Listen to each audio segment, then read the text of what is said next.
రసాయన వ్యవసాయంలో కొనారిల్లిన రైతాంగమంతా ప్రకృతి సేద్యంతో తేరుకుంటుంది. ఈ పద్ధతిలో పలు మోడళ్లను అమలు చేస్తున్న రైతు సాధికార సంస్థ పెట్టుబడి తగ్గించే విధంగా మార్గదర్శకాలు రూపొందించింది. దీన్ని అందిపుచ్చుకున్న రైతు ధర్మరాజు కొబ్బరిలో పలు రకాలైన పంటలు సాగు చేసి తక్కువ పెట్టుబడితో మెరుగైన రాబడి సాధించే దిశగా అడుగులు వేస్తున్నారు. ఈయన గురించి తెలుసుకోవాలంటే తూర్పుగోదావరి జిల్లా దుద్దుగూరు గ్రామానికి వెళ్లాల్సిందే.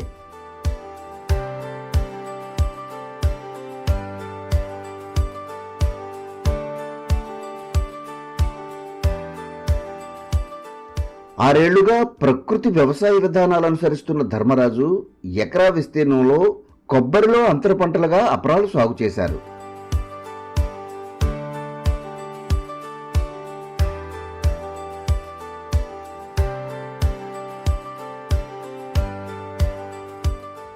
అందరికీ నమస్కారం అండి.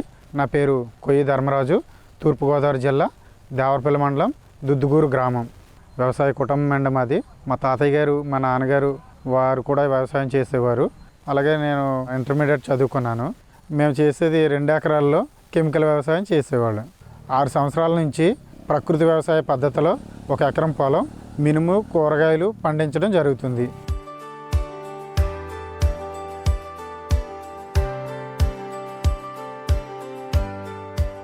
వీటిని ఆనుకొని కోకోలో అంతర పంటలుగా ఏటీఎం విధానంలో కూరగాయలు, ఆకుకూరలు, తీగజాతి, దుంపజాతి, ఎర్రపంటలు వేసుకున్నారు.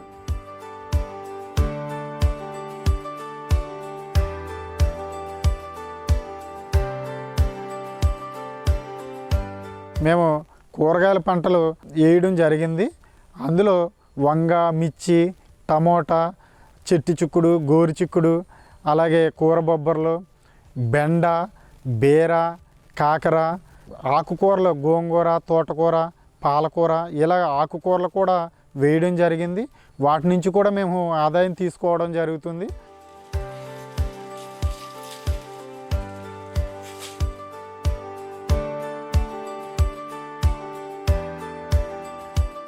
వీటికి ప్రకృతి పద్ధతి అనుసరించి ద్రవజీవామృతంతో పాటు కషాయాలు, ద్రావణాలు అందిస్తున్నారు.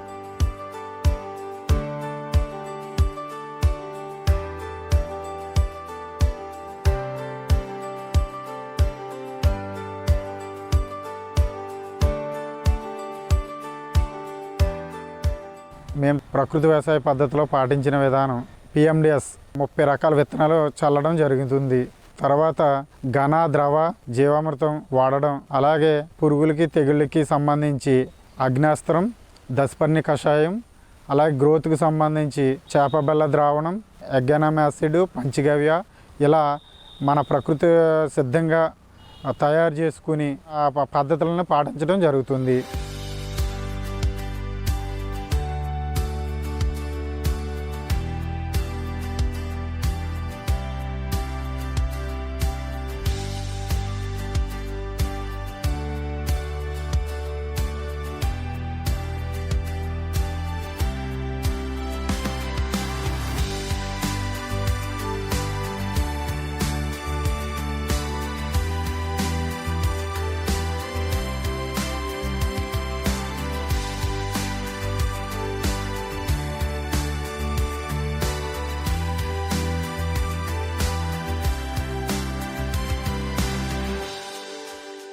పంట పూర్తయిన చోట రిలే షోయింగ్ చేసుకుంటూ నిరంతర రాబడికి దోహదం చేస్తున్నారు.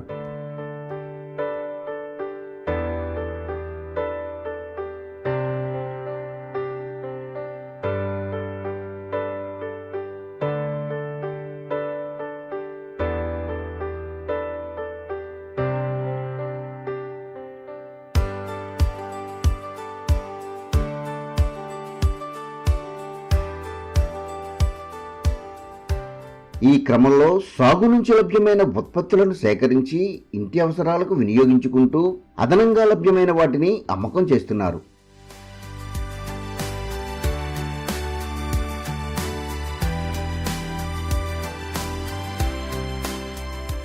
ప్రకృతి వ్యవసాయ పద్ధతిలో పండించిన మినుములు అనేక మంది వచ్చి చూడడం, అలాగే ఇవి మా దగ్గరకు వచ్చి మినుములు కూడా కొనుగోలు చేయడం, బయట మార్కెట్ మీద మాకు అనుకూలమైన ధర ఇచ్చి కొనుగోలు చేయడం జరుగుతుంది.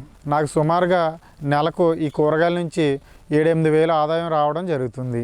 ఈ మినుము మీద సంవత్సరానికి ఖర్చులన్నీ పోను ఒక 60-70 వేలు దాకా మాకు మిగులుతుంది.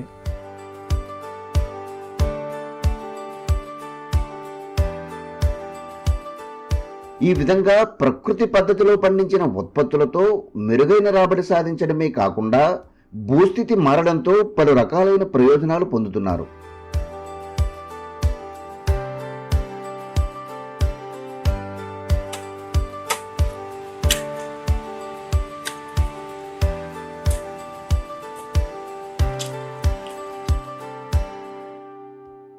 దీంతో పాటు భూమి గుల్లబారి సారవంతంగా మారడమే కాకుండా వానపాములు వృద్ధి చెందుతున్నాయి.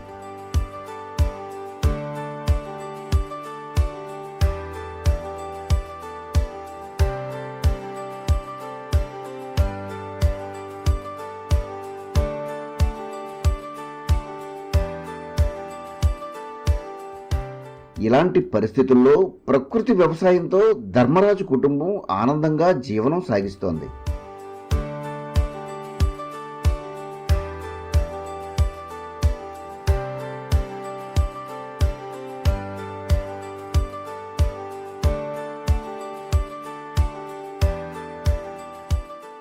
ఇలా పండించిన కూరగాయలని మేము ముందు మా కుటుంబం నిమిత్తం వాడుకోవడం జరుగుతుంది మా ఇంట్లో.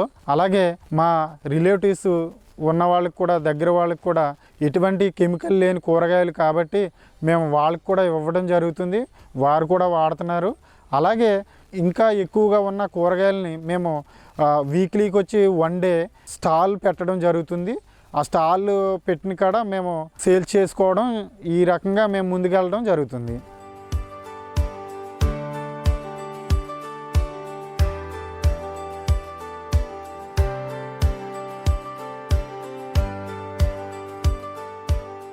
భూమి కూడా మనకి అనుకూలంగా ఉండాలి, పంట మన చేతికి రావాలి అని అంటే కనుక ఖచ్చితంగా ప్రకృతి వ్యవసాయం చేయాలా.